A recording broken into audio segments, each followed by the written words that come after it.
Corona মহামারীর মাঝামাঝি সময়ের পর আন্তর্জাতিক বাজারে জ্বালানি তেলের দাম সর্বনিম্নের পথে। মূলত দুইটি কারণে জ্বালানি তেলের দাম কমেছে।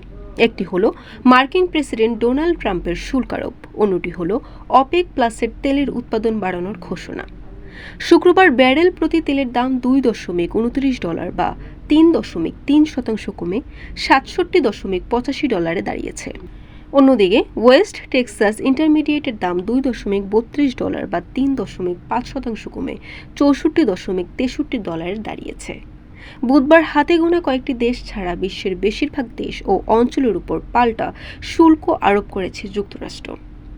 মার্কিন প্রেসিডেন্ট ডোনাল্ড ট্রাম্প তার নির্বাচনী প্রচারণার সময় যুক্তরাষ্ট্রের বাণিজ্যিক অংশীদারদের উপর এ ধরনের শুল্ক আরোপের ঘোষণা দিয়েছিলেন।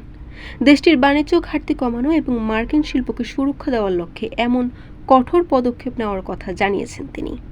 বরিশাল.নিউজ।